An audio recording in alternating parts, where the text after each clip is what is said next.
Om Jnanatimirandasya Gyananjana Shalakaya Chaksurmilitanyena Tasmai Shri Gurave Namaha Shri Chaitanya Manobhistam Stapitam Yena Bhutale Swayam Rupa Kadamayam Dadati Swapadantikam Bandeham Shri Guru Shri Yatapada Kamalam Shri Gurun Vaishnavamscha Shri Rupam Sakrajatam Sahagana Raghunathan Vitam Tam Sajevam Sadvaitam Savadutam Parijana Sahitam Krishna Chaitanya Devam Shri Radha Krishna Padan Sahagana Lalita Shri Vishakanitamscha Hey Krishna Karana Sindhu Dinabandhu Jagatpate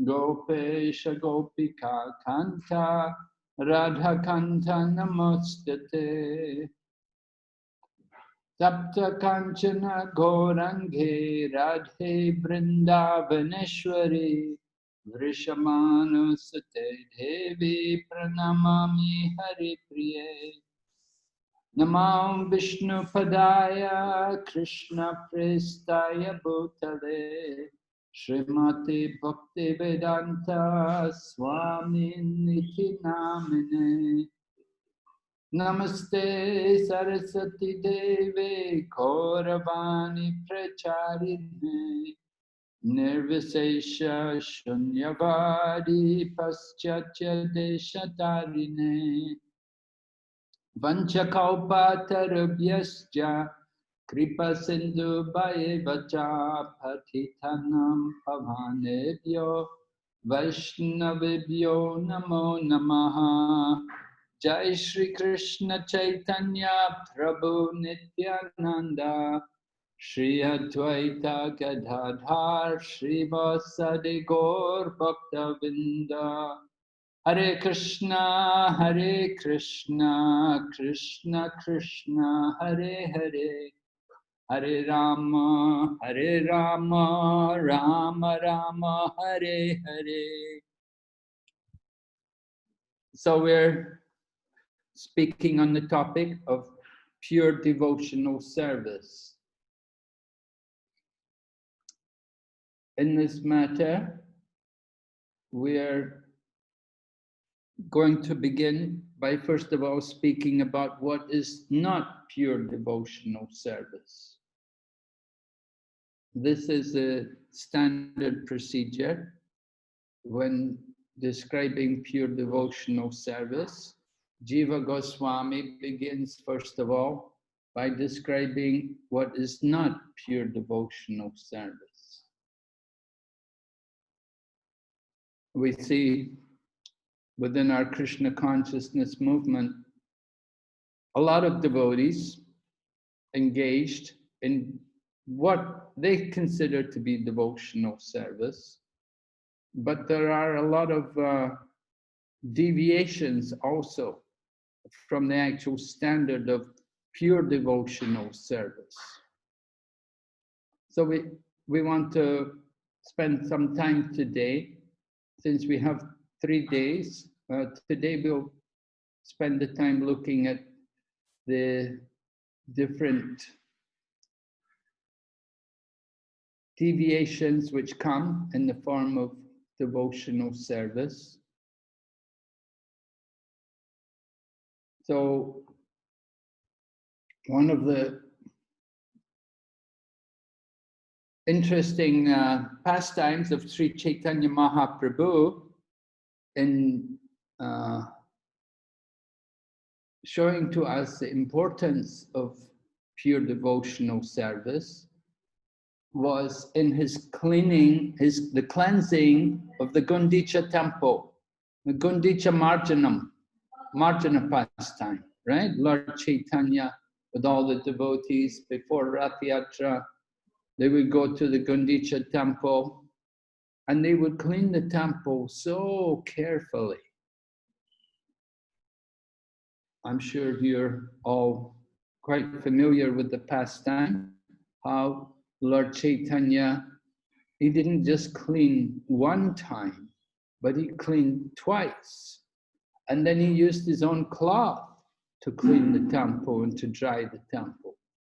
And he would encourage the devotees to collect as much as he could of the impurities, the dust and the grains and the sand and whatever was there that shouldn't be in the temple. He encouraged them to collect it and throw it out, remove it, throw it far away from the temple. So this pastime of cleaning of the Gundicha temple is in relation to how we have to clean the heart. We want to perform devotional service, we have to overcome all of the impurities, remove all the deviations from pure devotional service, recognize them and get rid of them. We can often see within our Krishna consciousness movement how the congregation, because our movement nowadays is congregation based. You know, I joined the movement in 1971. In those days, we were all living in the temple. Anybody lived outside, they were a little unusual. Usually everyone came and lived in the temple. And living in the temple ensured, you know, a very good standard of regulation, waking up early in the morning, bathing, even if there's no hot water, and going for Sankirtan also. These kind of things which went on along in the beginning of our movement. We don't see it so much today in our movement. But in place of what used to be there, we see a lot of things which are not very pleasing. For example, we can see the influence of the modern age, the technological age. You know, all the devotees have handphones. One lady was inquiring from me some time back about, she said one of the devotees in her temple approached her that she could help him to purchase a handphone. So the lady generously contributed for the devotee to purchase himself a handphone. And of course, the devotee was saying that it would be very good for him to help his preaching. But she later found out how the devotee was using it to, you know, watch movies and listen to mundane music, things like this. Sometimes in an ashram where you have a number of brahmacharis, a number of people living, sometimes you can hear these things in the night. You can hear the men, or sometimes they're more discreet. They use their earphones, but they're listening to something mundane, listening to some kind of movie or some cricket match or football match or these kind of things which go on. These, of course, have nothing to do with devotional service. These are a big deviation from the path of pure devotion. So in Krishna consciousness, we have a real challenge to try to encourage the congregation to be aware of the deviations which can come in devotional service. Of course, we know within our own preaching fields, not everybody is so serious. Not everybody is so committed to Krishna consciousness. Because we're congregationally based, we don't know how much the congregation are practicing. Some people may be good and others very weak. Some people, you know, they watch a lot of television, they stay up late watching TV, wake up late in the morning, chant rounds when they feel like it. They cook, may not offer. Sometimes they cook and they use things like garlic and onions, mushrooms, these kind of things which are not really proper. But because we're a congregation, we can't really do much about it. Unfortunately, you know, you do get a lot of people like this, that maybe in the beginning, for a little while, they were really serious and they got their initiation. But after their initiation, they get a bit slack, a bit weaker, not so careful. So as leaders of the Krishna consciousness movement, you know, the sannyasis, they're meant to show the example, and we have to preach, and we have to lead the devotees. We have this is the challenge which we face, to try to keep people in Krishna consciousness, and to try to keep up the standards which Srila Prabhupada taught us. I remember Srila Prabhupada in 1977. You remember Prabhupada's health was not good. It was the final year, his final year of his manifest pastimes. And Srila Prabhupada was spending time, sometimes in Vrindavan, sometimes in Mayapur. So he wasn't quite so active as he had been before. Earlier, he'd been, you know, really active and a lot of time, moving a lot, preaching all the time. But final year, his health was really down and he couldn't do so much. It was more resting and trying to get his health back. So sometimes he would ask, he would have Bhakti Charu, His Holiness Bhakti Charu Swami. He would tell him, get a newspaper and tell me, is there anything interesting in the newspaper? Is there anything which we need to know? Now, Prabhupada didn't want to read the paper himself, but at the same time, he wanted to know what was going on in the world. He wanted to know if there's anything which he needs to take an interest in. Because Prabhupada is a preacher, he was always thinking how to preach and what things to preach about. Just like when he was in America that time, they read the Time magazine, the cover of the Time magazine was crime, what to do, why and what to do. And Prabhupada said, we have the solution, we have the answer to all this. And a meeting was arranged with the head of the police department. He came and met Prabhupada. They had a very successful meeting, very nice meeting. So Prabhupada was always interested in current affairs and bringing into it Krishna consciousness, introducing Krishna consciousness into current affairs.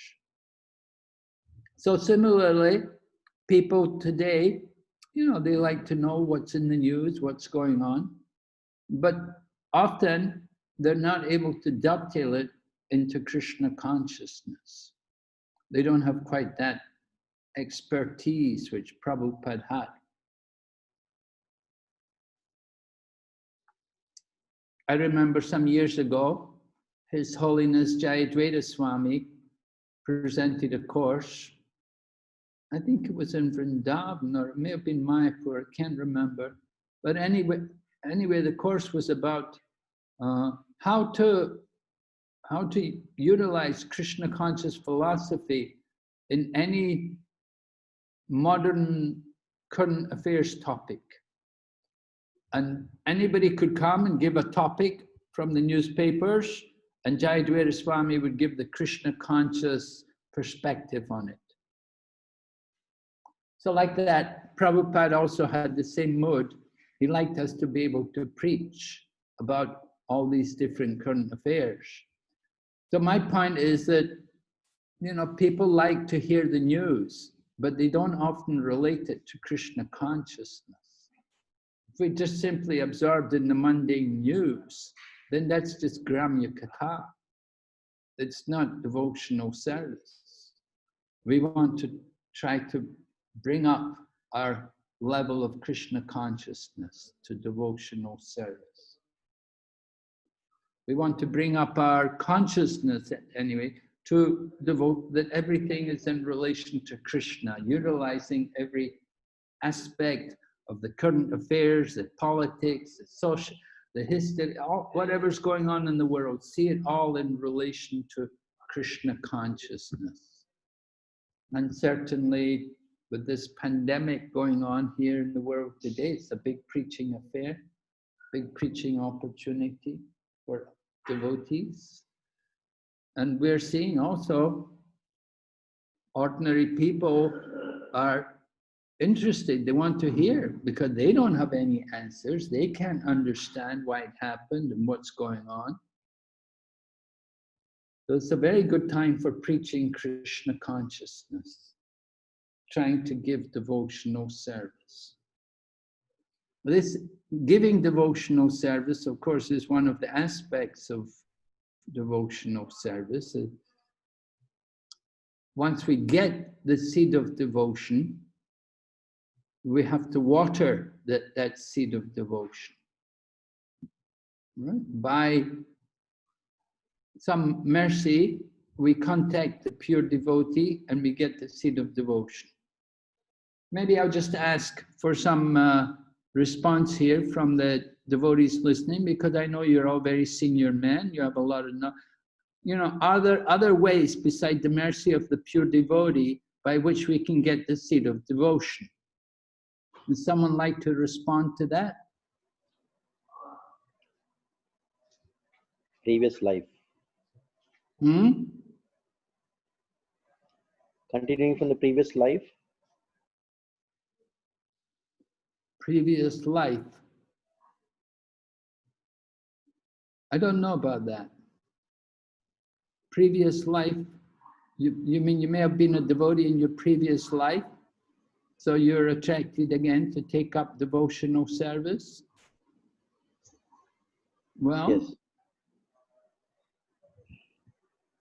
Maybe. It may be possible. Maharaj? Yes? Can you hear me? Yes, I can hear. Go ahead. According to Shastra, it is not possible. There is a verse says, Bhaktistu Bhagavad Bhakta Sangyena Parijayate Satsanga Prapate Pumbi Sukriti Purva Sanchite. Even the piety to come to devotion, it's required devotee association involved. Without devotion, Mahaprabhu even says, Krishna Bhakti Janma Mula, the root of Krishna Bhakti is Bhakta.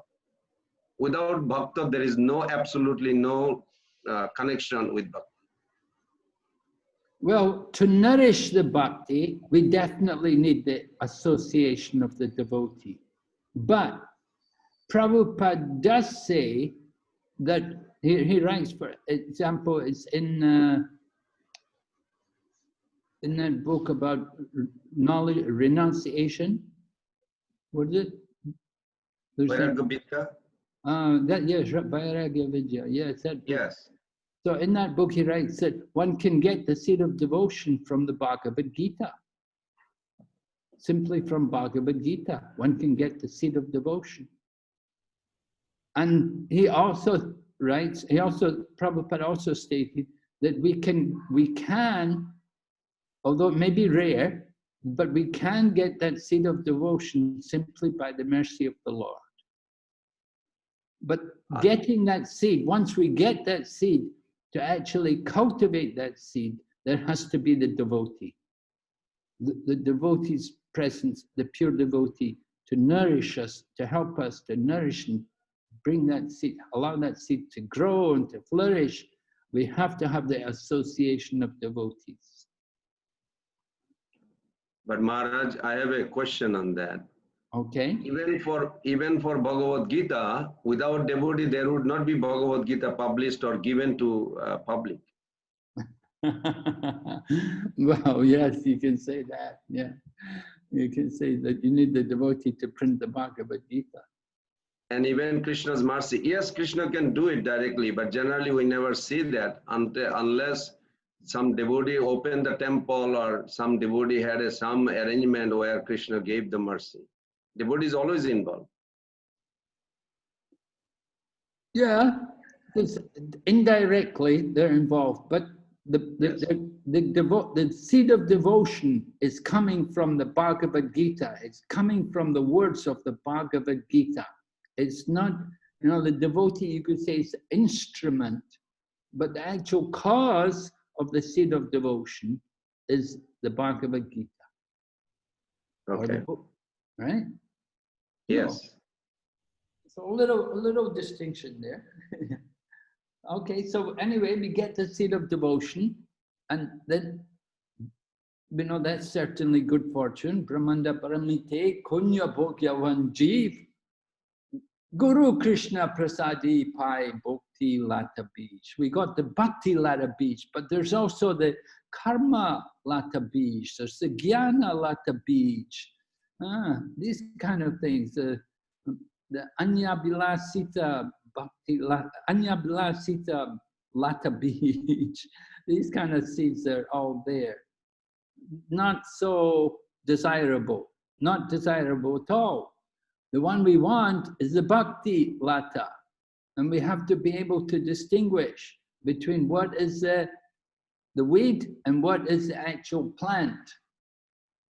And sometimes it's not an easy job. Some things are very difficult, sometimes it's very subtle. And we see, of course, within our Krishna consciousness movement, some of the challenges which come in our own Krishna consciousness movement, particularly things like Ritvikism, which is there.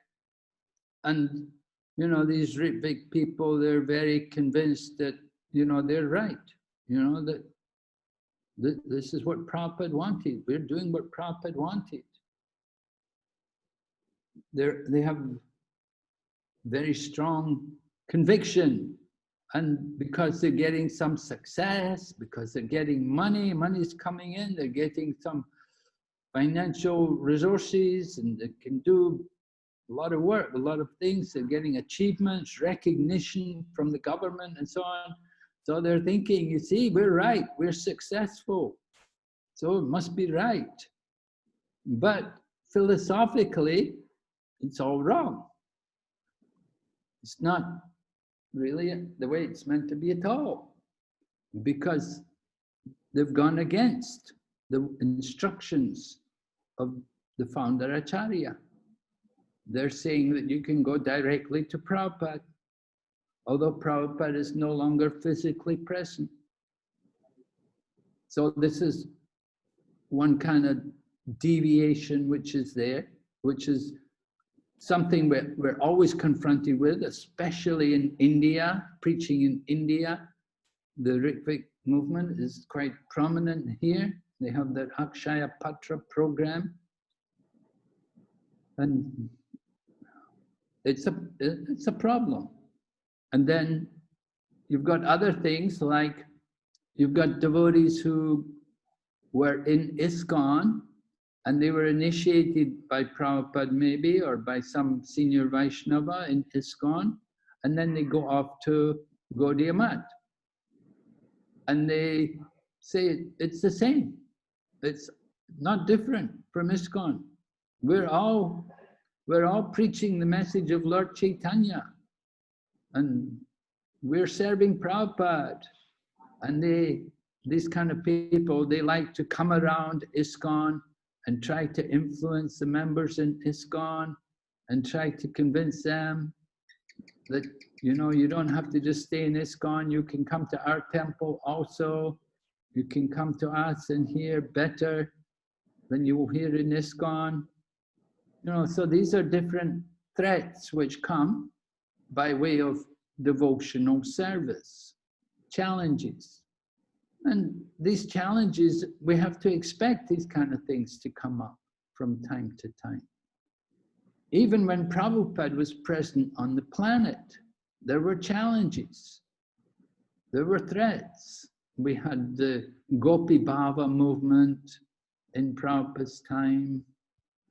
The devotees were meeting privately to read sections about the gopis and their intimate pastimes with Krishna. And when Prabhupada heard about it, he was really, really upset, and he severely chastised the devotees who were involved. So these are all, threats to the mode of pure devotion, which Prabhupada tried to establish with the Krishna consciousness movement. And as Prabhupada Anugas, we have the duty to understand fully what Prabhupada wanted and work to try to keep up the level of devotion, which is actually needed for us to come to that platform of pure devotion. We have to try to avoid all these, we have to be able to remove all these obstacles when they confront us. Or if we cannot remove them, at least we have to be able to properly deal with them so that they don't disturb our own devotees and our own mood of devotion.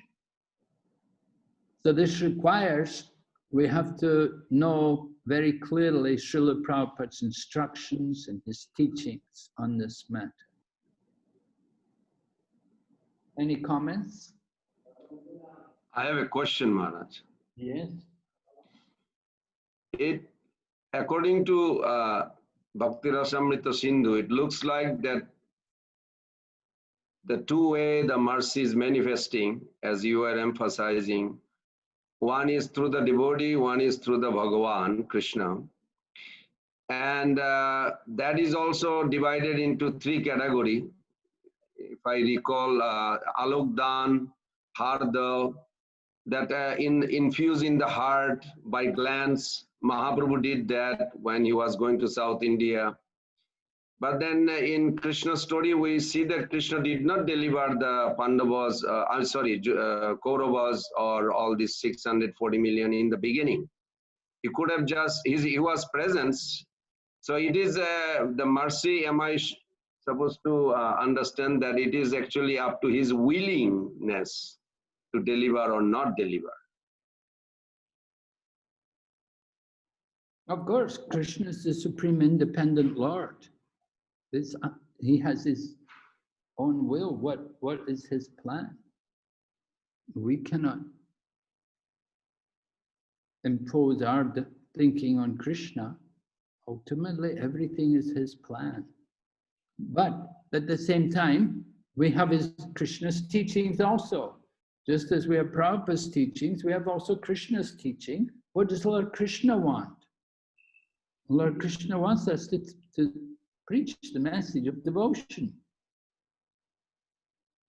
So we have to recognize the instructions of our authorities, what they actually want, what is actually necessary. Lord Krishna, he is the independent Lord. If he wants to deliver everyone and anyone, he can. But he understands everyone's particular mood, particular nature. He knows that not everyone is going to surrender to him. We know there are 4 kinds of people who surrender, 4 kinds of people who don't. They're not going to surrender. So why should Krishna worry about them? In the 16th chapter of Bhagavad Gita, Lord Krishna describes about those who have demonic nature. Let them go to hell. They take birth in lower species of life repeatedly, again and again. Why does Krishna allow that? Because that's what they want. They're happy, they're satisfied to take birth in these different demoniac species of life repeatedly. They don't want to become devoted. They don't want to be a surrendered soul. They don't want to be a devotee. But we see also Putana. Putana, somehow she wanted to be a devotee. She came disguised as a devotee. Even though she's coming to kill Krishna, Krishna took her back. So this is the mercy of Krishna. So who can understand Krishna's plan, Krishna's mercy? It's inconceivable what he wants. We are just instruments. We're trying to do our service to Guru and Krishna, working in cooperation with the devotees, trying to introduce Krishna consciousness and enhance our own Krishna consciousness. We want, Prabhupada said this Krishna consciousness movement is for pure devotees, right? Prabhupada considered all the devotees in the Krishna consciousness movement to be pure devotees. The devotee had asked Prabhupada, aside from you, are there any other pure devotees in the planet? And Prabhupada simply asked, how many people do we have in this Krishna consciousness movement? And then he said, then there are at least that many pure devotees. So the Krishna consciousness movement is a movement for pure devotees. We want to understand what does it mean to be a pure devotee? And in order to come to this mood of pure devotion, we have to understand what is not pure devotion. So the obstacles which we face are there. These attachments to fruitive activities and philosophical speculation. These are the threats, the challenges to our pure devotion. I don't know if I answered your question very well, but... That's correct. That's cleared. Okay, thank you, Prabhu. Okay, so we were speaking about the problems to the pure devotion.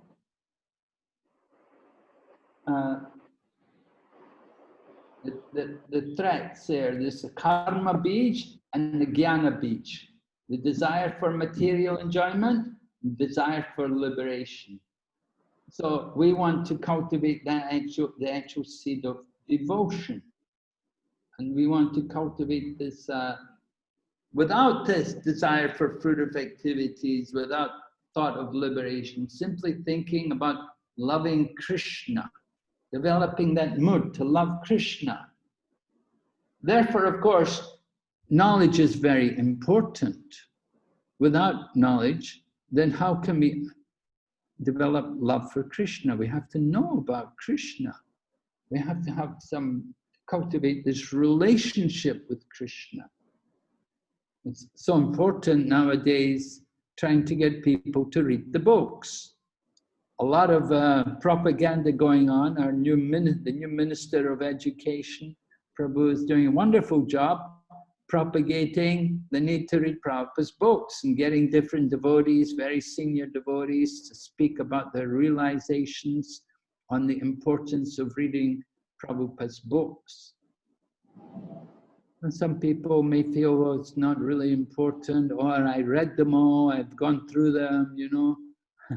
We think because we went through them one time, that's enough. No, we have to go through them repeatedly, we have to know them. Prabhupada wanted us to study the books threadbare and go right through it, know it really. He told the temple president of New York Temple, he said that you should cram my purports. Cram, you know, just like if you're at college, you have an exam the next day, you may stay up all night cramming, just trying to get everything learned really well. So Prabhupada wanted us to study his purports in a similar mood like that, to really cram them, to get this knowledge, to make it clear, and this will help us to cultivate this mood of devotion. Jiva Goswami said, if one has an attachment for hearing Krishna Katha, he is considered most fortunate. getting people to hear Krishna Katha. If you have a taste for that, for reading books and for hearing people speak the philosophy, then this is very, very good. We're very fortunate. But it's not very common. People, general, their taste is more for, well, they like kirtan, they like prasadam. To get devotees to really want to hear, that's a challenge. But this is something which we have to do. As devotees, we have this task to inspire people to read and to get them to want to hear more. So we ourselves have to be the examples for that. We have to bring people up to that level that they really want to hear, they really want to chant. So I was looking through Shivaram Swami's book about pure devotion, Shuddhanam Chintamani, and he's describing about the different seeds of the kripa of devotion. And the seed we want to cultivate, of course, is this pure bhakti. But we have to understand how to get this pure devotion for Krishna. Sometimes in preaching about Krishna, people were thinking, well, I heard all this before, I know all this. But we have to understand that there's always a need to hear it again and again, just like Srila Prabhupada spoke so much to us that we're not the body, because he wanted to really get that message through. And he had to speak it so much constantly to bring it to our attention, to remind us, to take us out of this ignorance. So much more even today, people are in ignorance, even our own devotees, they're very attached, they're very materialistic, they have a lot of desires, material desires, and we want to encourage them at the same time somehow to become Krishna conscious. So somehow or other they've been fortunate that they've come to our Krishna consciousness movement. We have to think how to give them the greatest benefit, how to encourage them to go on in their Krishna consciousness.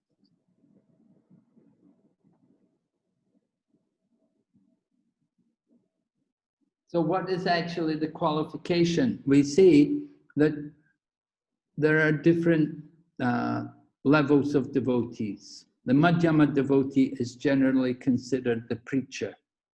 Kanishta devotee, materialistic devotee, doesn't usually preach much. He's just more in the temple with the deity.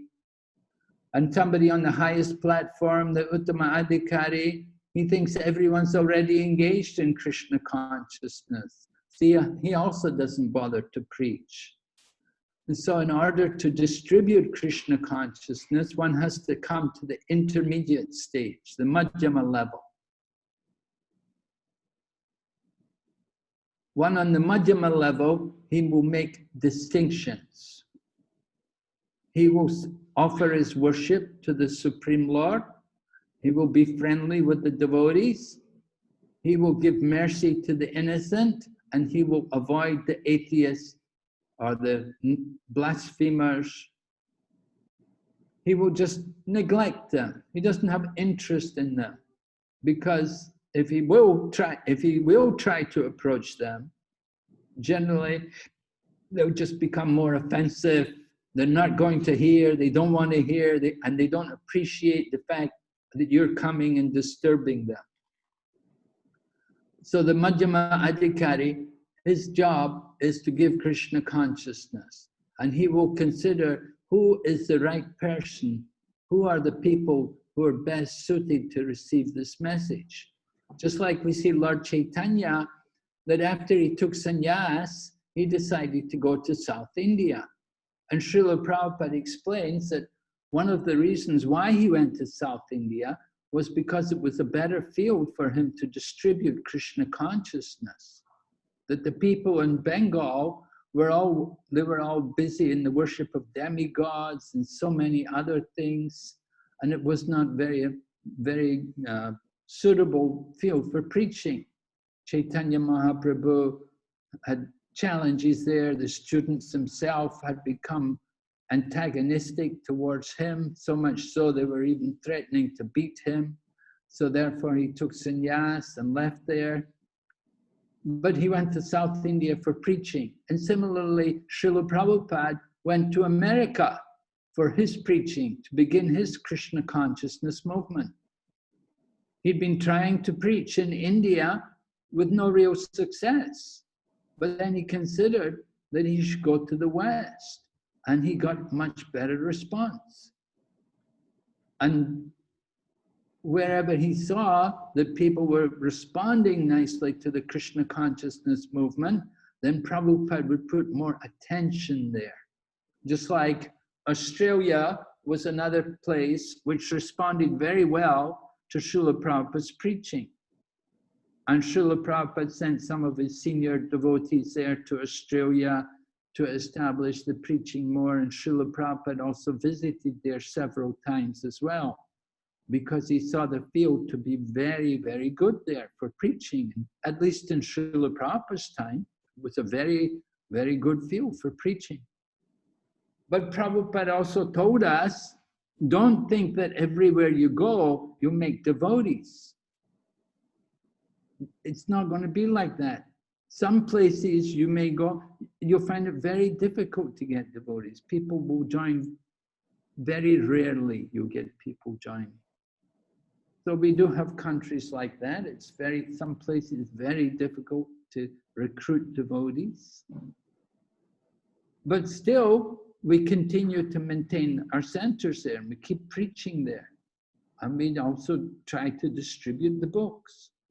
We have a duty. But where there's a bigger response, where you get more response, then we put more energy there, naturally, because people are responding, people are appreciating, they're taking an interest. So the Madhyama Adhikari, the preacher, he has to distinguish where to put his energy to get results. Prabhupada, Tamal Krishna Goswami told me how Prabhupada used to ask him. He would want, Prabhupada would say, how many books have you distributed?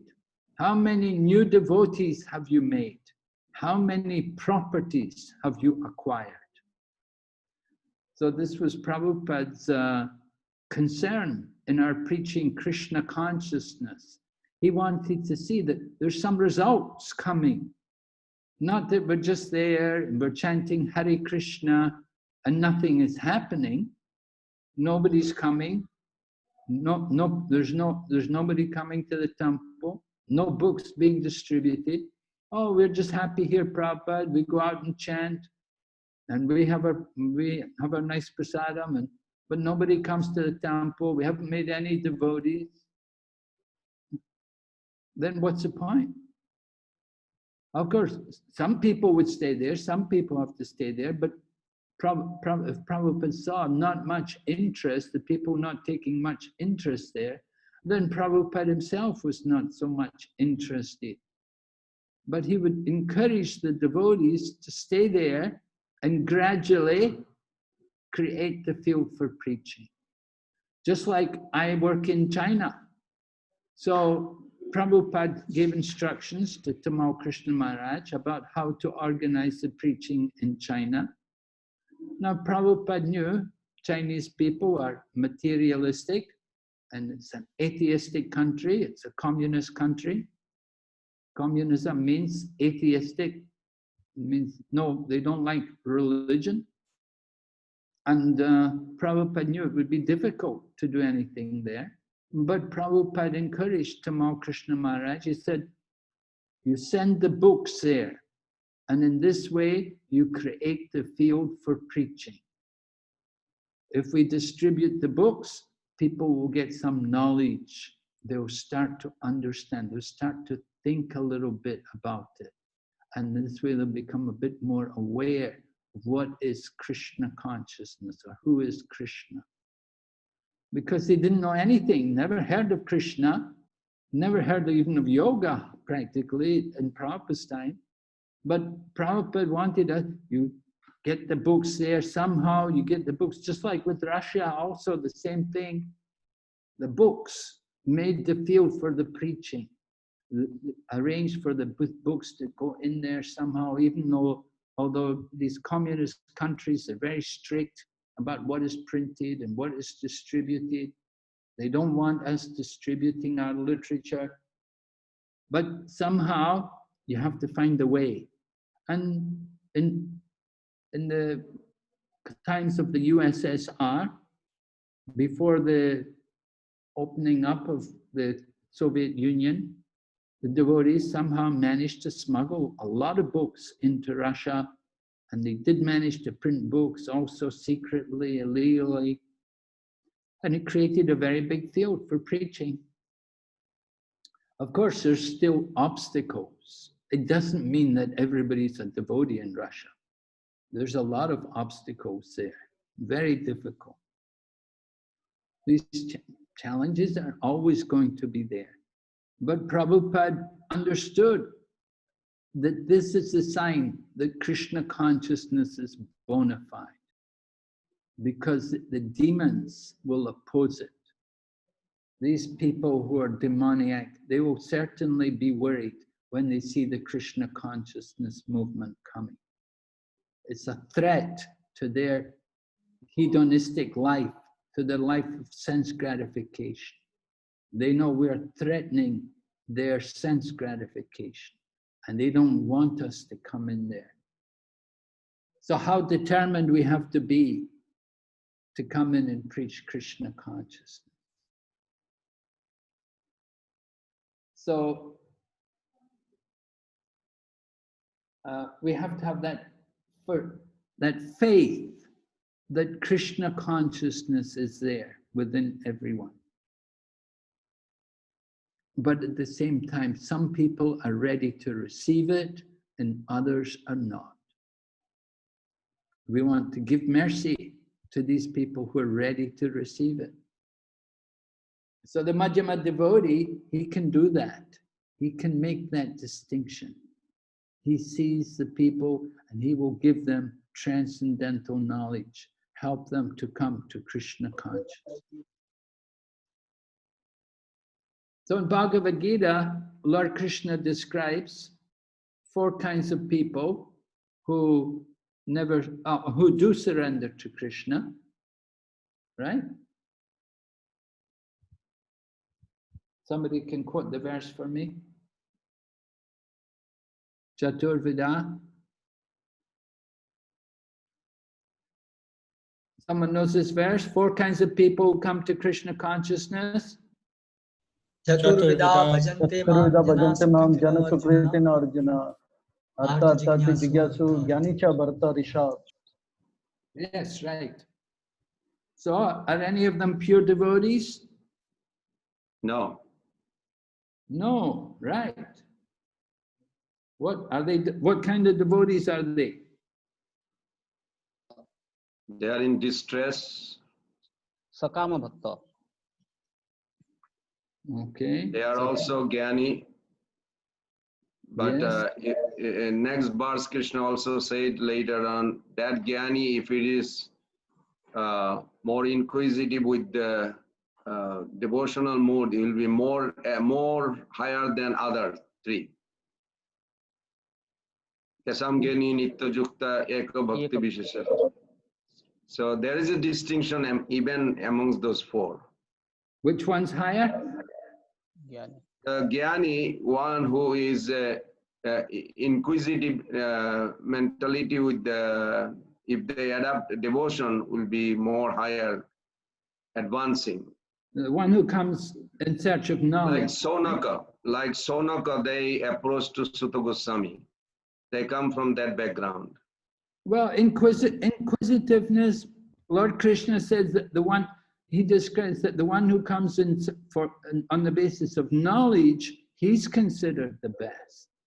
But the one who's simply curious, inquisitive, he's not the best, but certainly he's better than the one in distress and the one in search of wealth.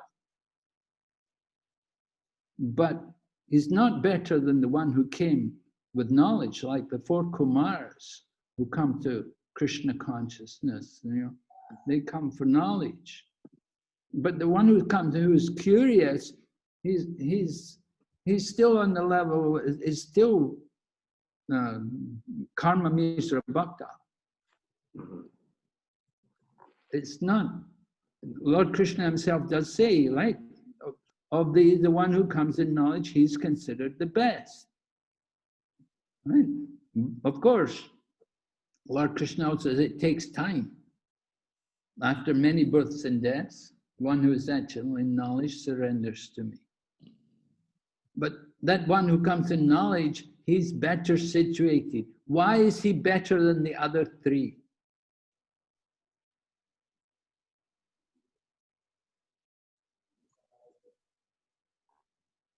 To surrender, it has to be a conscious choice. It is not automatically. Maya sarvani karmani sannyasa adhatma chetasa. Prabhupada said the bhakti is performed with full conscious of Krishna.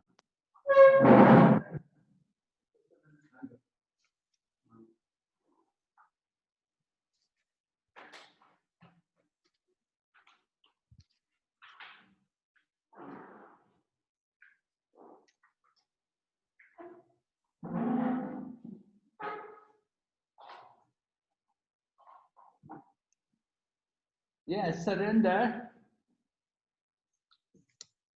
They're surrendering for different reasons, right? None of them are really so conscious of Krishna. They're surrendering for different reasons. But the one who came in search of knowledge, you see, if people just come in distress or in search of wealth or curious, then after some time they may go away.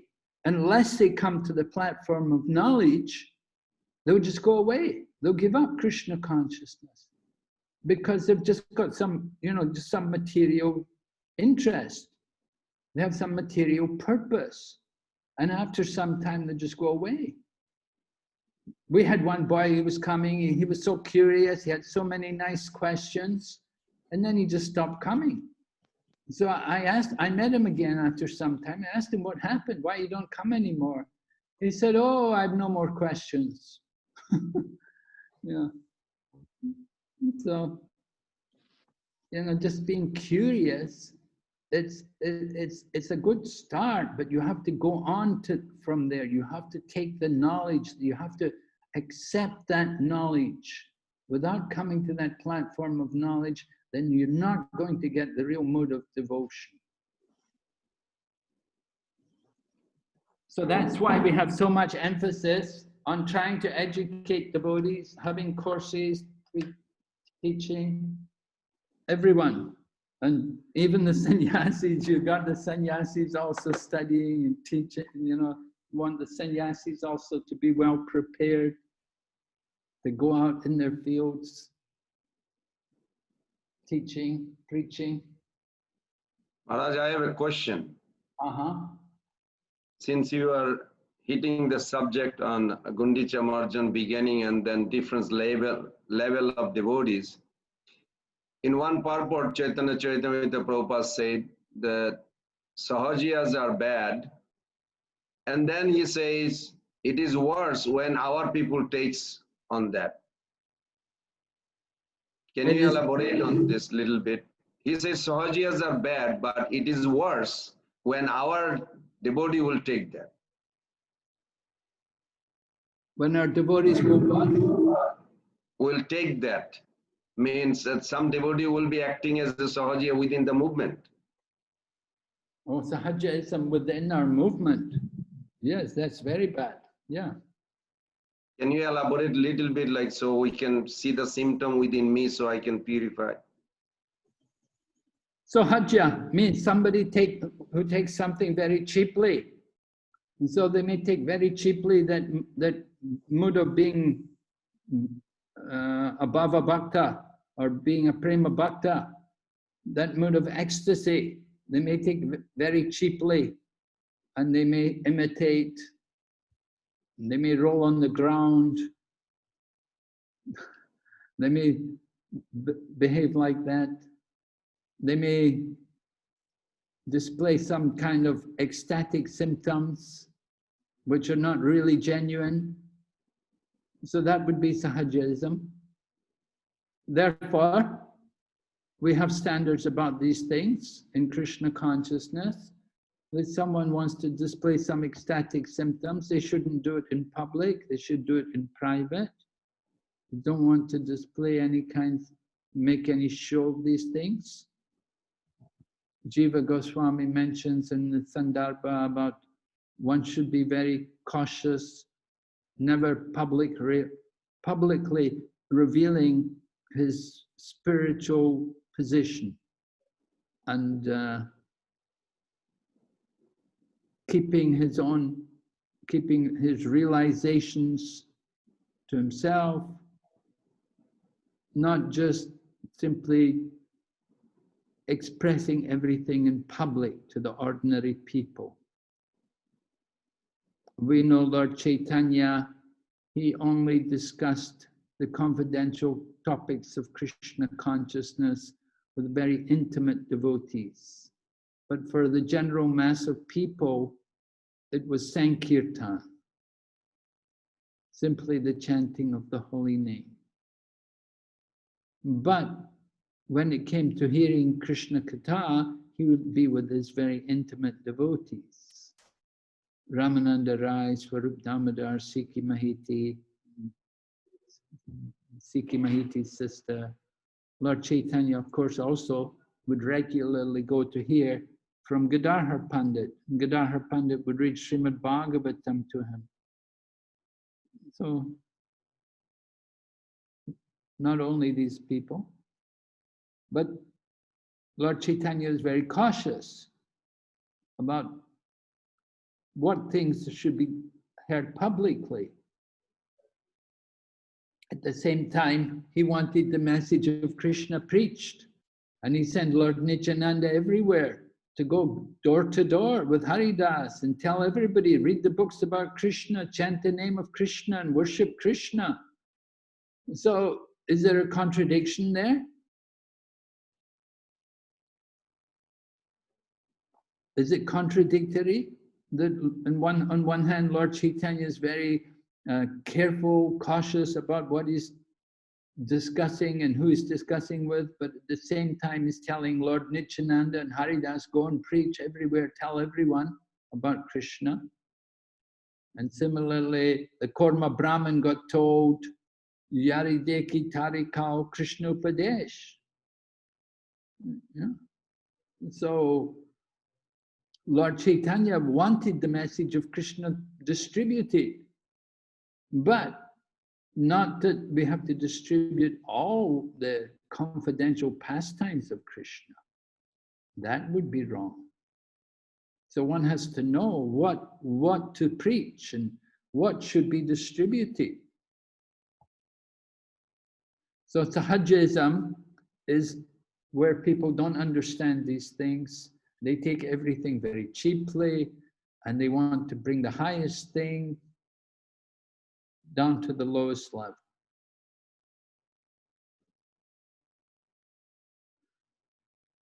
One of Prabhupada's godbrothers, when Prabhupada left the world in 1977, you know, we had this Smriti Sabha at Krishna Balaram temple, and one of Prabhupada's godbrothers came, and this particular godbrother did not have a very good respect for Srila Prabhupada. And so when he spoke, he said that Swami Bhaktivedanta, he brought the highest thing to the lowest level.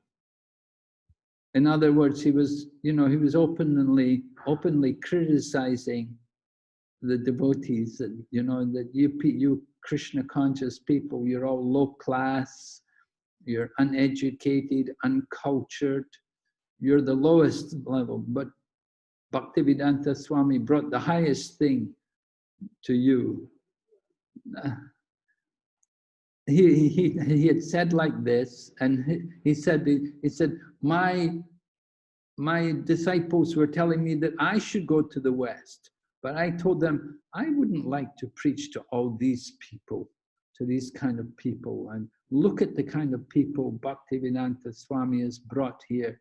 And in this way he was belittling the members of ISKCON, that, you know, you're not cultured, you're all low-class people. So he was like that. But at the same time, it was interesting because it seemed like Mother Lakshmi was inspiring his words, that he was actually glorifying Prabhupada at the same time. That because he said he brought the highest thing to the lowest level, that was the greatness of Srila Prabhupada. That he could bring such a wonderful thing as Krishna consciousness, and he could present it to people who had no knowledge, no information, no culture, and he could impress upon them the importance and the real glory of Krishna consciousness, so that they would accept it, and they would help him to spread that Krishna consciousness all over the world. So that was how we took it. We took it more as a glorification rather than a criticism. Some devotees, they took it as a direct criticism of Srila Prabhupada, but other devotees, they thought, well, in some ways it's a glorification of Prabhupada. So Sahajas, they take things cheaply. We know that they think the mood of the gopis, Rasa Lila, Krishna's pastimes, they think that it is all just for common people, and you don't need, everyone can imitate and everyone can laugh about these things, and they don't understand the real purpose behind these pastimes at all. So that is Sahajism. And within ISKCON, this Sahajism,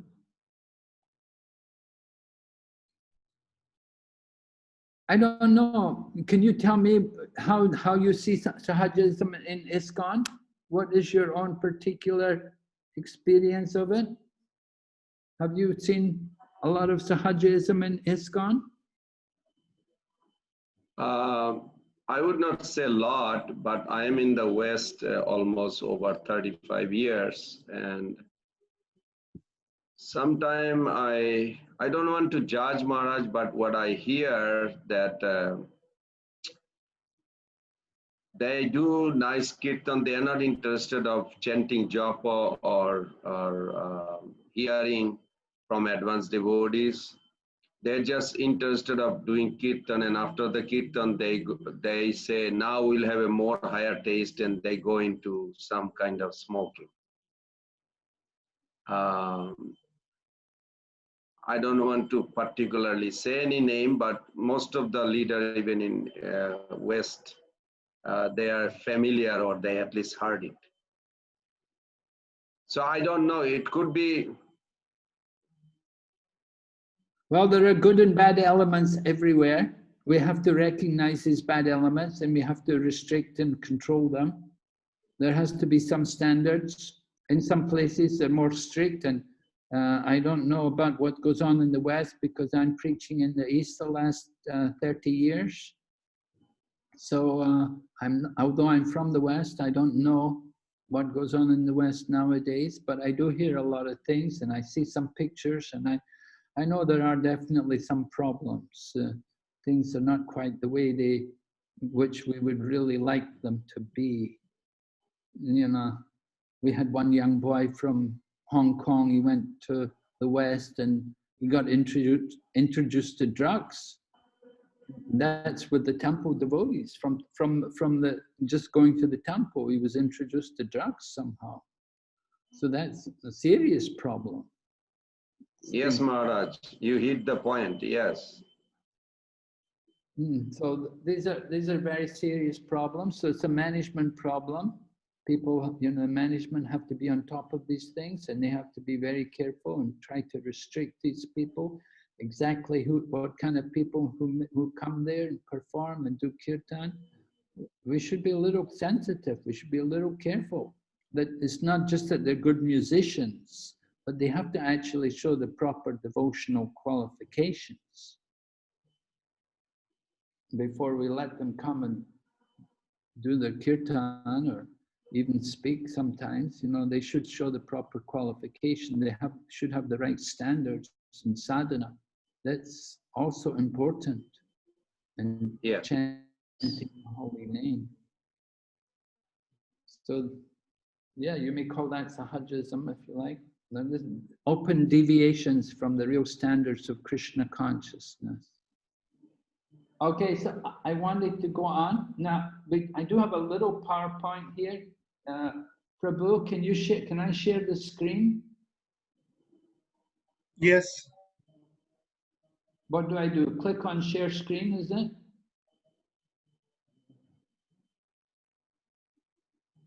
Yes.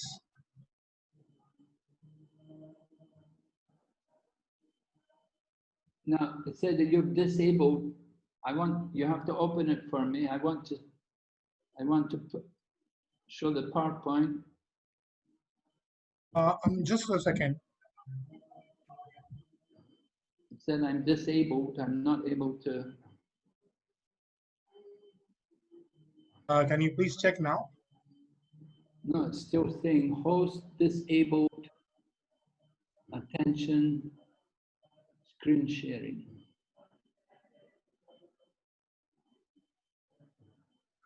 Host disabled, yeah.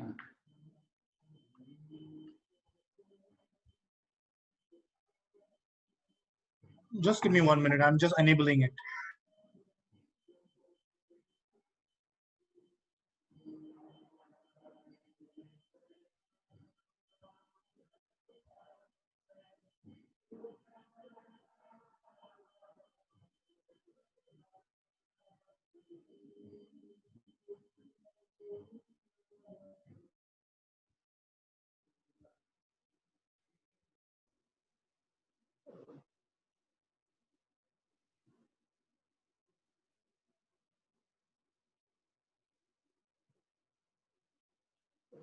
Hare Krishna, Jagannath Prabhu, you have to make Maharaj the host. Then he can share the That's screen. right. That's right. Yeah.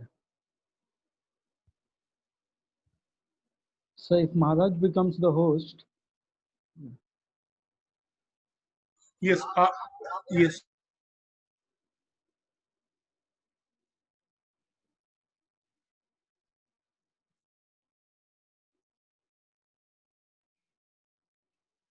Maharaj, just give me 1 minute because I am the co-host. I'm just, making you the co-host again. Just give me 1 minute.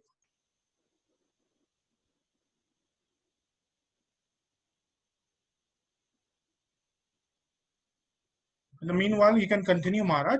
As I get the right, I will just make you the co-host. Okay, all right. Thank you, Maharaj.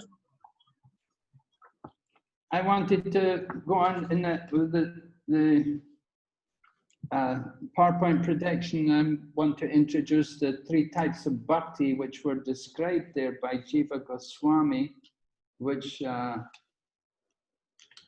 bring out the different mode of mixed devotion, the points of mixed devotion. You see, we have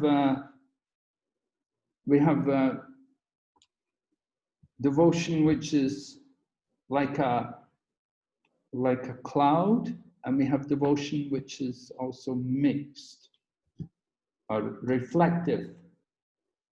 They have reflective and cloud of devotion. So Krishna consciousness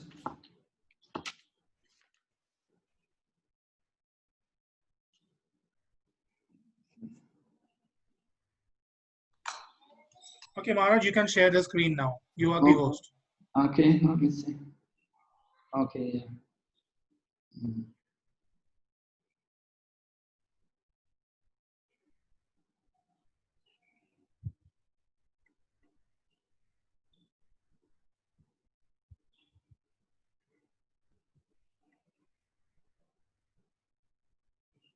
Okay, can you see it okay? Yes, Maharaj.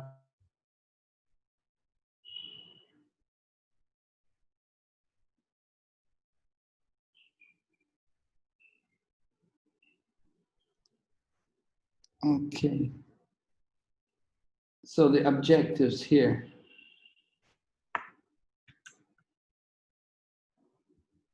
We want to have some awareness of the subtleties of bhakti, and we want to also develop this attitude of regular self-assessment and inner reflection. Prabhupada speaks about this in the Bhagavad Gita also, in relation to the different items of knowledge. Prabhupada mentions there that one can understand one's progress, how much one is advanced by how he can develop these different qualities. So regular self-assessment, understanding, we have to know what is actually good and what is not. So Jiva Goswami has mentioned some of these different levels of devotion, 3 particular kinds of devotion he's distinguished, which something a little interesting, a little new for me. I hadn't come across these terms before, but mentioned by Jiva Goswami in his Sandarbhas.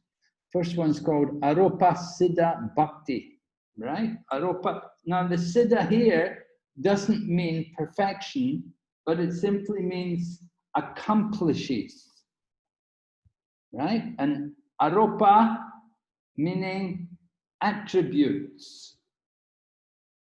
And so he accomplishes the attribute of devotion. Pious activity is offered to the Lord. The result is salvation. This is known as Aropa Siddhi Bhakti. This kind of devotion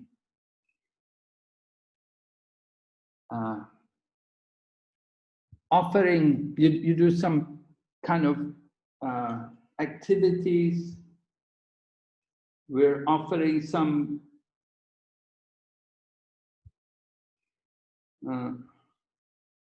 mundane acts. Even the acts appear to be mundane, but we're doing them with some devotion. Just like somebody may be doing some ritual, some worship of a deity, but they do it in a very ritualistic manner. Ordinary people who are not trained in Krishna consciousness, they will simply see the deity as a statue. They don't think of the deity as the Supreme Lord. So when they come to the temple and they come before the deity, they're simply thinking the deity is a statue, and they're coming to offer some kind of ritualistic ceremony there. They think they don't actually feel the presence of the Lord, but they're coming to offer something. So they're offering something with a mundane mood. So this is a type of bhakti. It's called Aropa Siddhi Bhakti. What they're doing is not actually really genuine devotion, because where there's genuine devotion, there has to be also faith and knowledge. So these people, they don't actually have that kind of faith or knowledge. They're just coming, they're just doing it, some kind of out of practice, a habit. Somehow they've got this attraction to do something like that. And we see a lot of Hindu people like that, Indian people, they will come and do this. They don't know, they don't think of the deity as actually the personality of Godhead himself. They don't think of the deity as being an avatar. They simply think the deity is, they think it's just a statue. But they come and they offer. And so they should be encouraged. They should be encouraged to do that Because if they do it, even though it's done without faith, then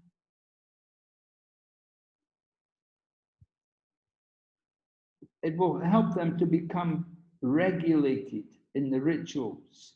And also they'll develop the mood of surrendering the result of work, detachment from the result of the work. That is an important thing, helping people to get detached from the result of the work. And just getting them regulated to this, to coming to do this a regular manner, then this will help them so much. Just like in Brihad Bhagavatamrita, Sanatana Goswami also writes about deity worship. Gop Kumar was asking Narada Muni about deity worship and how deity worship was in some ways was being condemned in the scriptures. So Narada Muni was explaining how the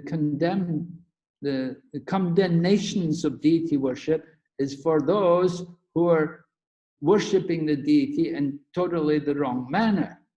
But deity worship is very, very exalted. And it's very important for devotees to do. But for people who are very materialistic, then they do it in an offensive manner. The Lord does not accept their worship. So here in this case, this Aropa Siddhi Bhakti, what's being done here, that the pious activity is offered to the Lord.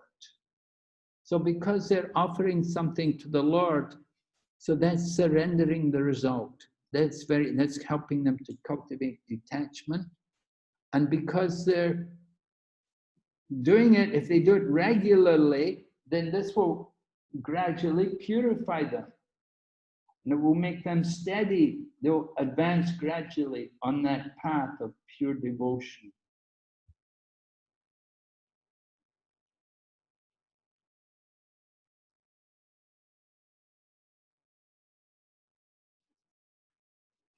So the perfection is offering the fruit of one's work in devotional service. In Bhagavad Gita, that's also mentioned. Yet, right? The karma, Yat Karoshi Yadashnasi, that verse in the 9th chapter of Bhagavad Gita. All that you do, all that you eat, all you offer and give away can be done as an offering unto me. So that moment of offering everything to the Lord. Of course, one has to be careful that if one is already a devotee, you don't want to develop that kind of mood. Because then it becomes offensive. That you just want to offer anything to and it's all for Krishna. All the nonsense which we do, and then I offer it to Krishna. I'm playing cricket today, I'm doing it for Krishna. I'm going to cinema tonight, it's for Krishna. You know, and we do all nonsense things. So if one is already a devotee, this is not proper. But for those who are not yet devotees, who are coming onto the path of devotion, then this is a good beginning for them. The mood of offering everything for Krishna as devotional service. So 2 kinds of Aropa Siddhi Bhakti are there. Offering of work done against the Vedic rules and offering of work done according to the Vedic rules.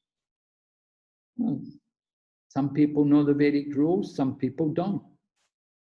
Sometimes difficult to know. There's so many rules in the Vedas. Which ones we should follow, which ones we can't. But offering to the Lord, that's the important point. Right? We'll go ahead.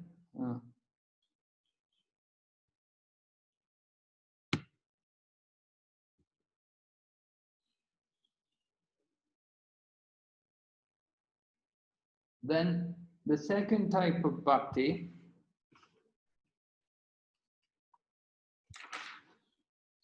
I don't think it's got that's right. Spelled it wrong.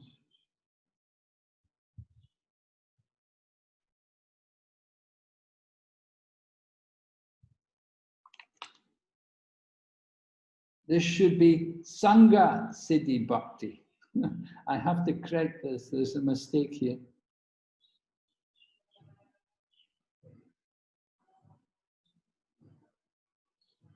Oh.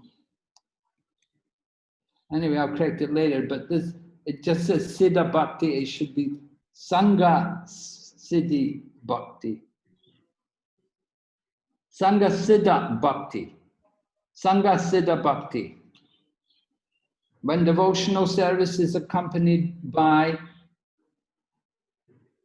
another spiritual process, such as karma and jnana.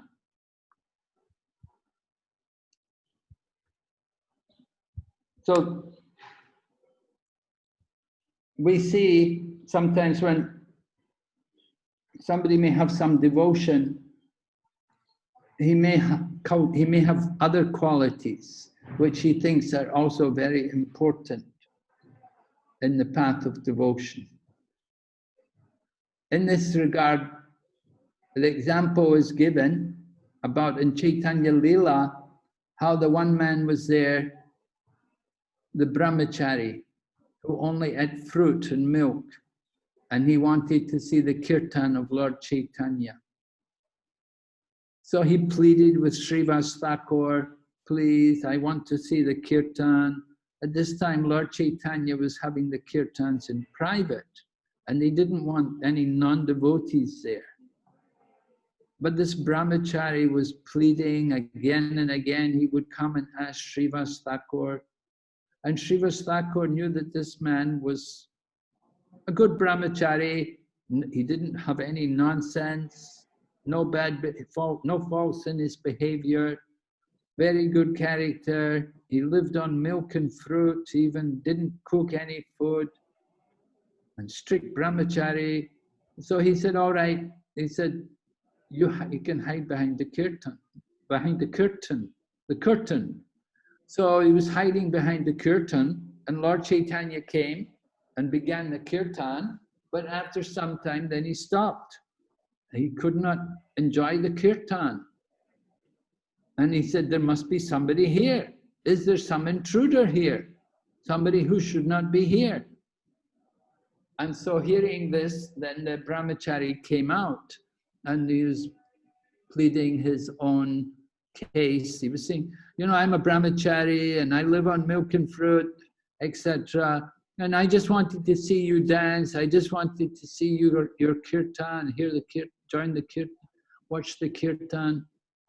And Lord Chaitanya was really upset. Get out, you rascal. What right have you got to come here and be here? Do you think you can control me just because you only eat milk and fruit? Just because you're a brahmachari? You think that's a qualification? And Lord Chaitanya went on to say that somebody may be an untouchable, but if he's taken shelter of me, then I am with him. I will give my life for him.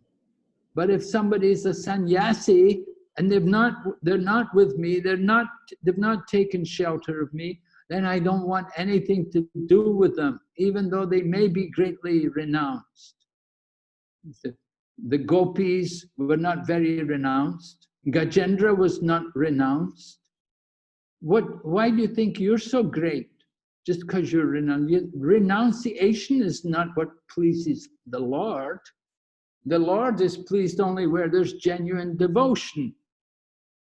So like this, Lord Chaitanya gives the example how these material qualifications, although seemingly good, that they're not really important when it comes to the real goal, the real purpose. What we actually want is pure loving devotion. Anyway, in the beginning, this Sangha Siddha Bhakti, Sangha Siddha Bhakti, this is a process by which somebody can gradually offer something to the Lord. They may be offering something to the Lord. Their devotional service is accompanied with these other so-called qualities. Maybe sakama or kaivalya kama mixed with desires for Brahman, or simply desire for devotion to the Lord, maybe mixed with work and or knowledge. So that's Sangha Siddhi Kama.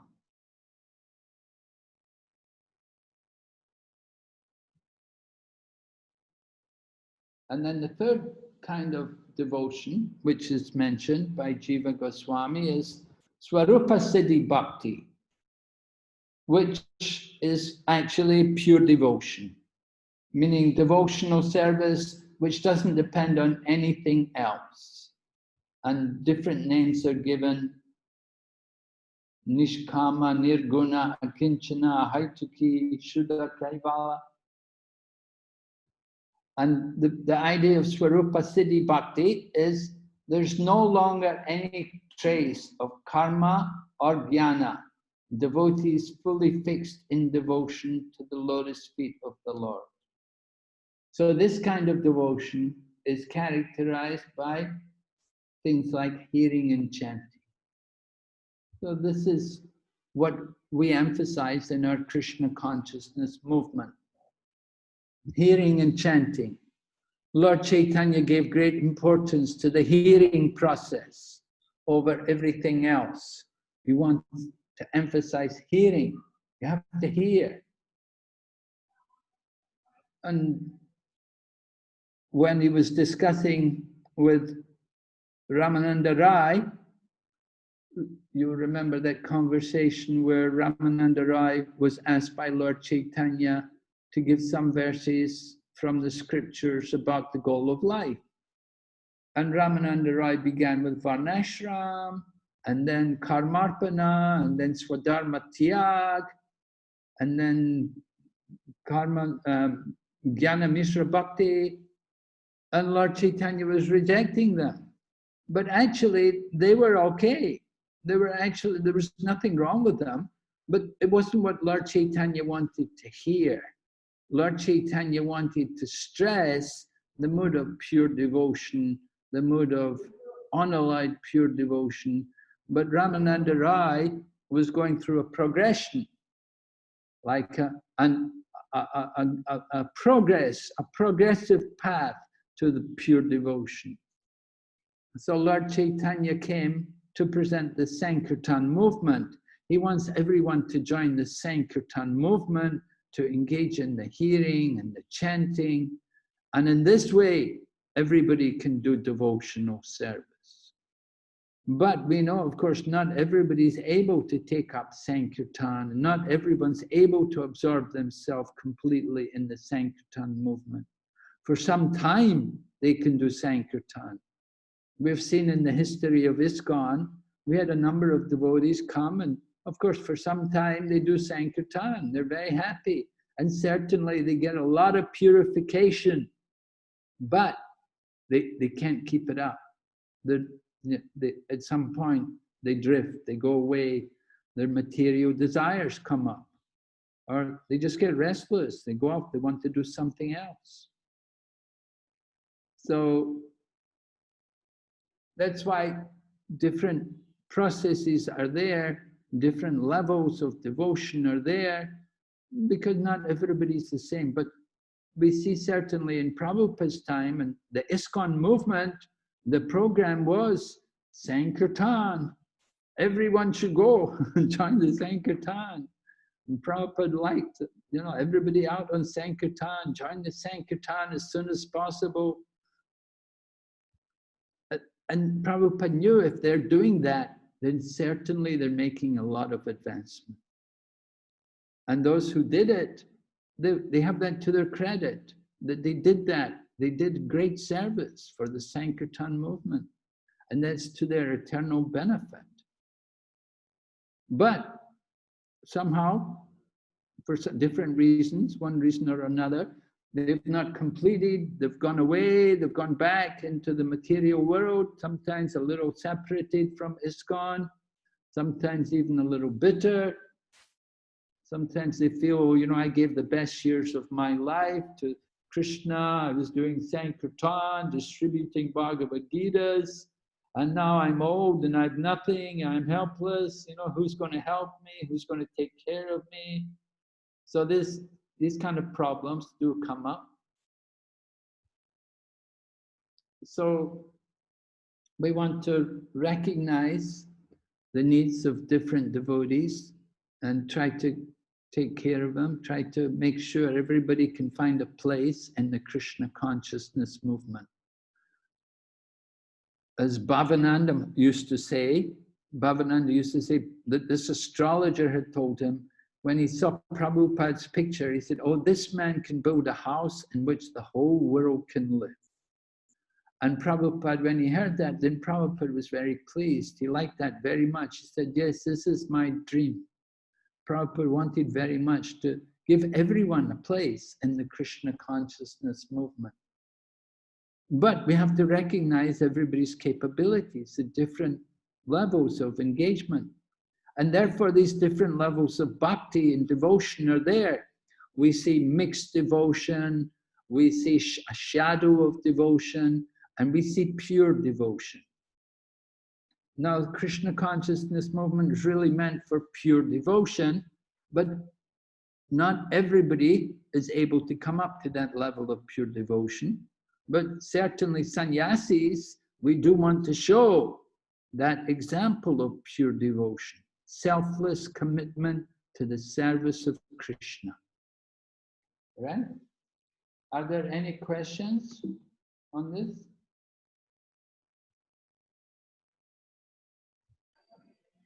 Maharaj, I have a question. Yes. In Jagannath Puri, the Arup Siddha Bhakti, as you explained, how neophyte pujaris, they see the deity, or they come to temple, they see the deity as a statue, not as a supreme, full conscious, supreme being. In Jagannath Puri, I had a conversation with one panda, and they bathed the deity with a mirror in front, because they know it's a Daru Brahma, it's a wood, made of wood, and they bathe themselves with the water. They don't bathe with the mirror, but for the deity, Jagannath, they bathe with the water in the mirror, not on the deity's body, because they think that the body of the deity is temporary and it is not eternal. And so that conception itself is offensive, but at the same time, what is the solution? It's going on for hundreds of years.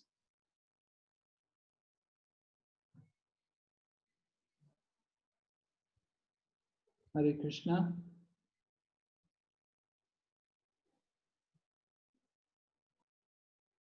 Hare Krishna.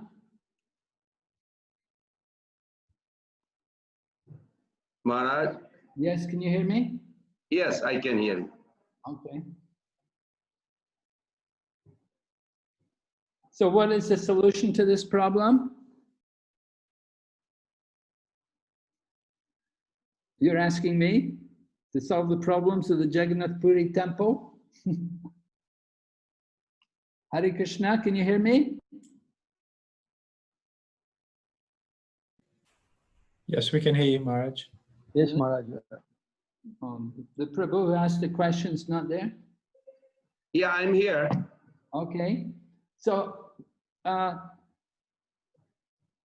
this is why we have an ISKCON society.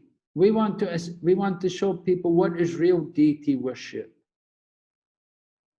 We know the worship of Lord Jagannath is very special.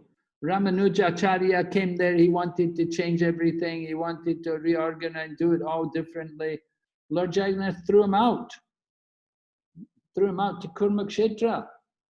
He woke up in Kurmakshetra the next morning. Lord Jagannath was indicating he didn't want anything changed there.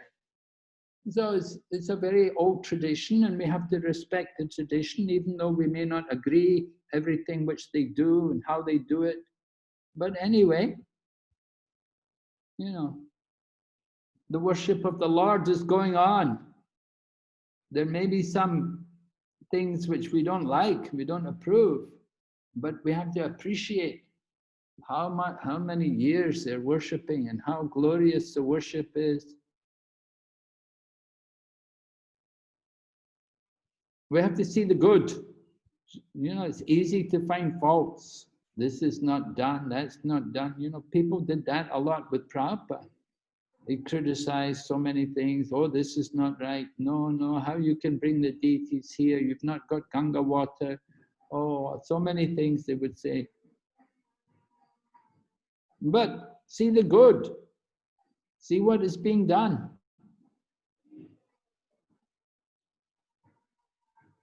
But Maharaj, doubt will remain. If I was a Brahmana Pujari there, I would be still thinking that I'm bathing with my body, and I'm considering this body is temporary, but what kind of body that eternal God has that it's replaced every 12 years, and now I cannot bathe because it's made of wood.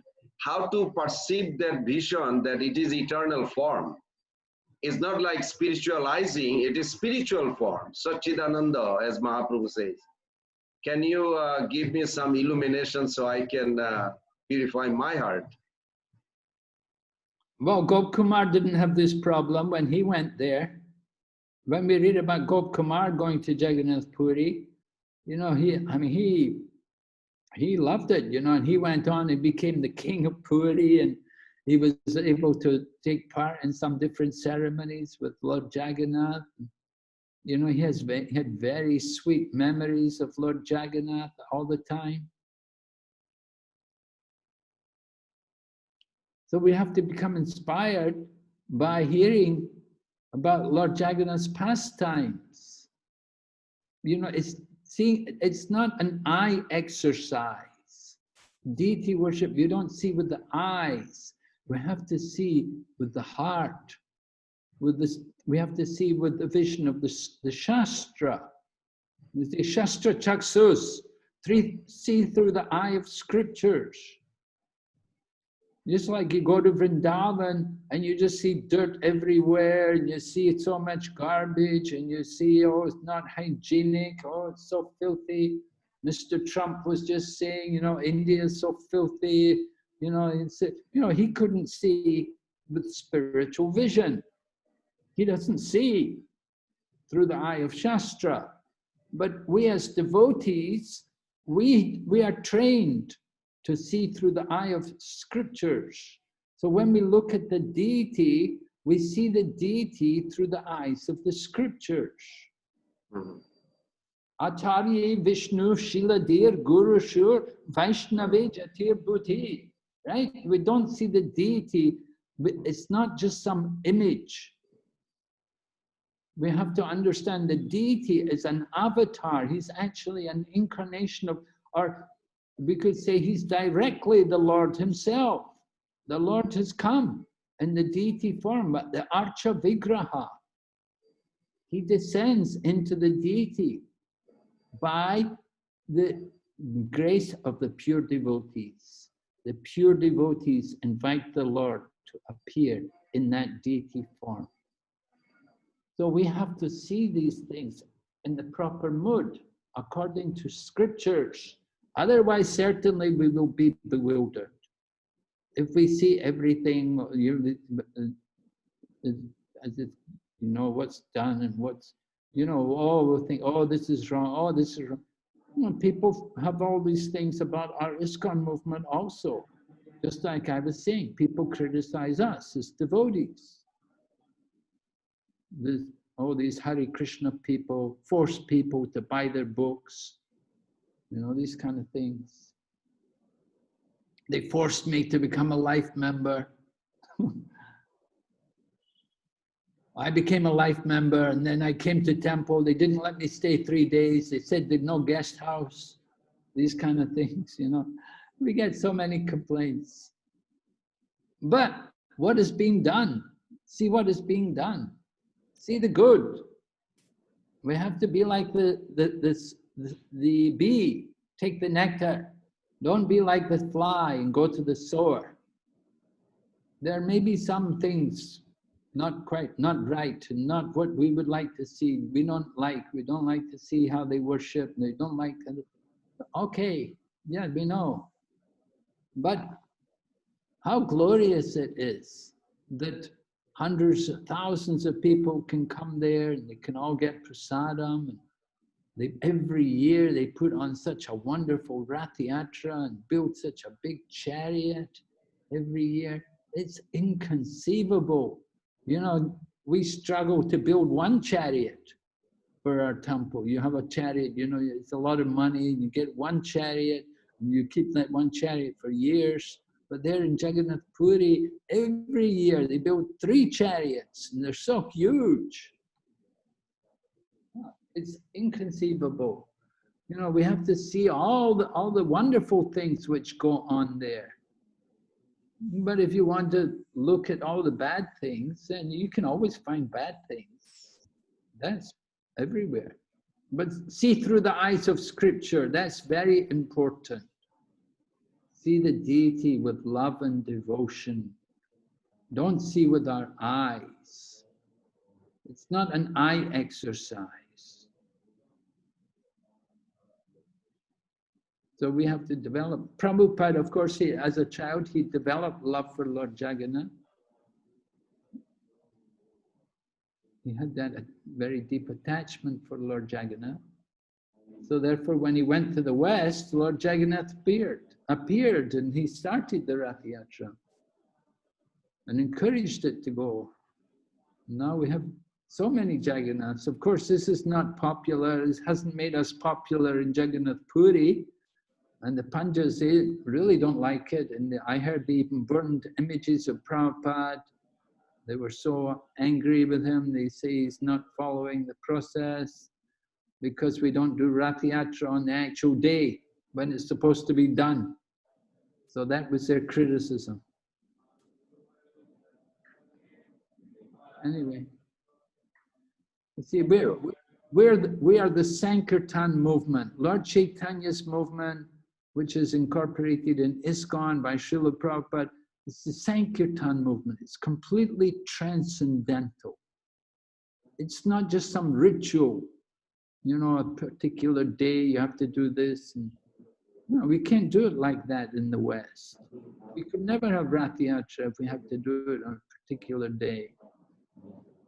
We never allow it. So many issues to be understood, but we have to keep preaching. We have to be enthusiastic.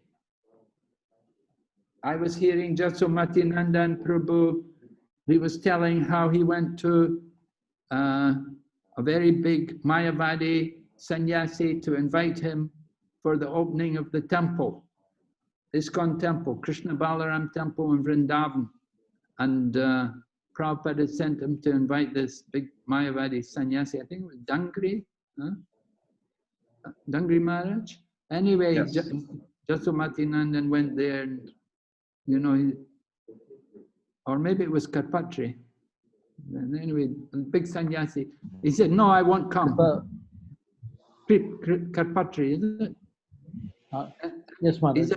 He said, I won't come because you people, you know, he gave you Brahmin traits, you're not Brahmins. You're claiming you're Brahmins, but you're not Brahmins. So then Yashomati Nandan quoted the verse from Srimad Bhagavatam, 7th canto, that if one has the qualities of a Brahmin, even if he's born in a Sudra family, he should be known as a Brahmin. And if one is born in a Brahmana family, has the qualities of a Sudra, he should be known as a Sudra. And Yashua had, you know, memorized the verse, he quoted the verse and everything. And the Mayavadi sannyasi said, oh, your guru has trained you very well. He said, he's trained you very well. He appreciated how well Prabhupada had trained the devotee. But he said, still, I won't come. He said, you may be, you're not Brahmins, you're not really Brahmins. You just put on the Brahmin thread. He refused to come.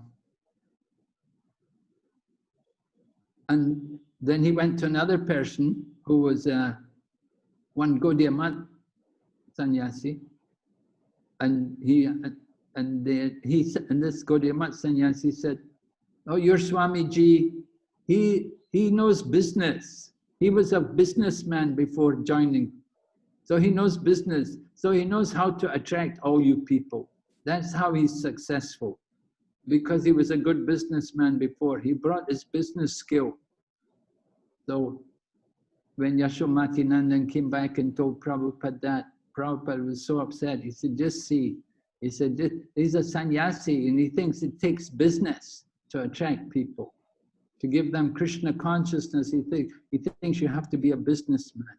So just see his understanding.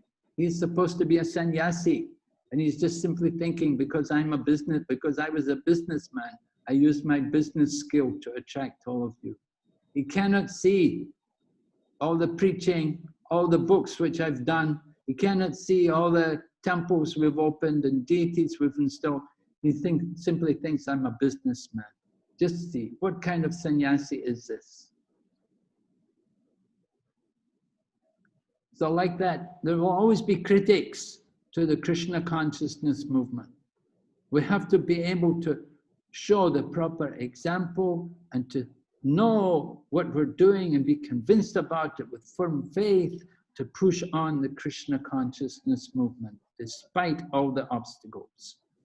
Prabhupada writes in the Bhagavatam, he said, when the camels come through the desert, sometimes the dogs will bark. But what do the camels care about little dogs? You know, little dogs, barking dogs. Big camels, they don't care about these little dogs. So he said like that, he said our Krishna consciousness movement will go on. We don't care about them. All right, any other question? Maharaj, can I express what I heard from you to understand that question? That Kanishta sees the deity as a statue, as you mentioned, and then the Madhyam sees the deity through the Shastrik Chakshu, because their consciousness purified. Uttam, like Lord Chaitanya saw Sakshat Brajendra Nandan, Supreme Lord.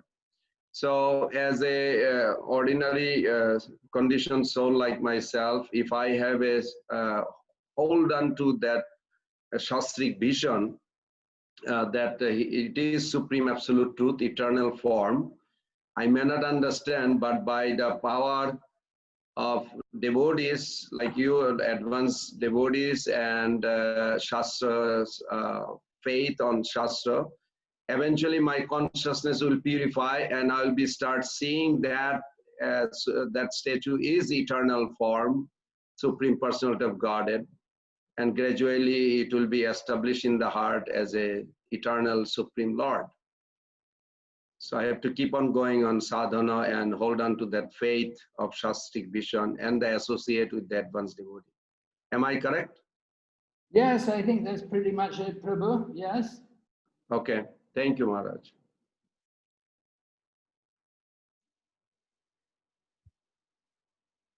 Certainly, devotee, we definitely have to have very strong faith, because faith is by faith that we will come to devotion. So, Krishna Bhakti Sarva Kama Krita Hoy, right? Just simply by faith, then we will fulfill all the obligations of Krishna consciousness. Faith is very much required. So that on the topmost level, one will have very strong faith, and he's also got the arguments to convince others also. Not only does he believe himself, but he can convince everyone else about Krishna consciousness.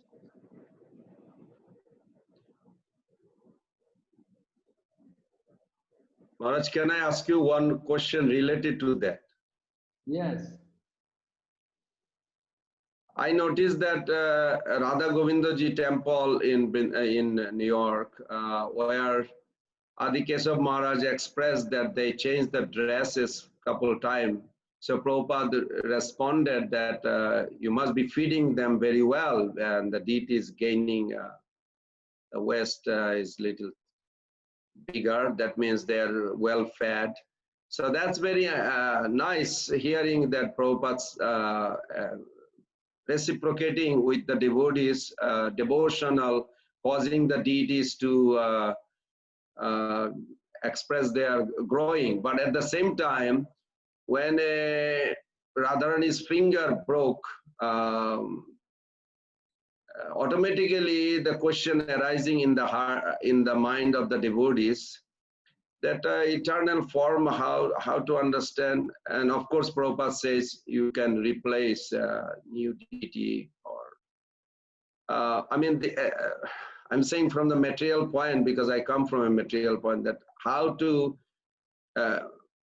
of course I will apply the formula that you gave. No, just have a strong faith is eternal form, even though finger got broke, or rather his finger got broke, replaced, but still it is eternal form. And Shastric vision is that those deities are eternal. Nama Vigraha Swarup. There is a verse in Chaitanya Charitamrita, Chaitanya Mahaprabhu taught, Nama Vigraha Swarup, Tina Ekarup, Tina Bhedna, Tin Chidananda Rup. These three are one and eternal. So you have any take on that? Like this has happened also another temple in America.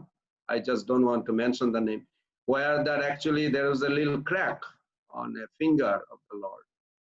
And they had to put a ring, gold ring, glued in such a way that that crack will not expand anymore. But deep down in the mind, it's still there, like the eternal form, how to grasp that it is eternal form. It is not like, in one way, one devotee said that, well, it's allowing, the deity is allowing you to serve. You coming from a jeweler family, so your gold ring with the diamond are now looking beautiful on the finger. Those are all good, but I want to hear from your conception. You gave very nice on the Jagannath vision. Thank you so much for that. Well, I remember. I know one thing that you know, the deity in the UK, Radha Landaneshwara. Actually, I'll say the name because it's a well-known pastime, and it's documented also in many places of what happened. That when they got those deities, you know, Prabhupada was opening the temple in London, and they had no deity. And Prabhupada wanted to get a deity. And where to get a deity? They're opening the temple in London. This was 1969. And they're desperate to get a deity. They only had a few weeks left. And then they heard there was one Indian society or something, they had a deity. And so they went to see it, and Prabhupada went also. And what happened, the deity had actually somehow been damaged in shipping. The finger had broken or something. And because the finger was broken, they didn't want to install the deity. And so Prabhupada, when Prabhupada heard, he said, okay, so we will take, you know. And immediately they picked up the deity and carried. And afterwards they got the deity. Prabhupada explained to the devotees, he said, Radharani arranged like this so that we could get the deity.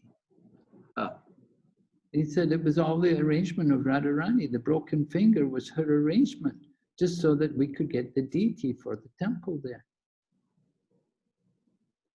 So Prabhupada didn't mind about this, you know, he didn't mind the finger was broken, you know, not a problem. And he didn't say, oh, okay, we'll put these deities in for the beginning, but you know, after some time you can get new deities and we can throw these ones away. Never said that. And he continued to come every year. Whenever he would come to England, he would go to see Radha Landaneshwara. 1977, his final year, he also went there and had darshan of the deities. He was very happy to see the deities being worshipped very nicely. So Prabhupada had deep affection. He saw Krishna there in the deity. Even though the finger's damaged a little bit, Prabhupada didn't consider, oh, this can't be Krishna anymore. He saw Krishna, he saw Radharani there. And he saw that this was Krishna's own trick, just so that he could be worshipped by the devotees. Krishna arranges these things. He's the cause of all causes. So he arranges one of his tricks, just like stealing the sweet rice from Madhavendra Puri. And so he arranged Radharani break her finger so that the deities could be given to the devotees. They could have the deities for the temple. Maharaj, you are wonderful. You made my heart very happy by your explanation that Radharani is probably wanted to engage me in some service. So that was so much. I really appreciate, Maharaj. I thank you so much for that. Okay, thank you very much, Prabhu, for your kind words. I thank all the devotees for participating here today. So we'll finish here now, Prabhu. Okay. Panchakalpatarubhyascha kripa sindhu bhaivacha patitanam pavnebhyo vaishnavyo namo namo. So we would like to thank Maharaj for the participations, and we would like to also thank all the participants who have taken out their time to attend the beautiful class by Maharaj. We are waiting for the next session after 2 hours from now. Thank you, Maharaj, for your participation. We have a next class in next 2 hours for all the other participations. Yeah, but not my class, right? No, not yours, Maharaj, not yours. And my class tomorrow will be what time? The Dharmatma Prabhu will write you. Don't worry, Maharaj, about it. 1 o'clock we have 1 to 3. No, I told you Friday I'm having. You see, Friday I have class with Balaji. Yeah, I told you about that. Yes, Maharaj. Dharmatma Prabhu will get back to you on this. Okay, no problem. Thank you, Maharaj, for your time, and thank you, everyone.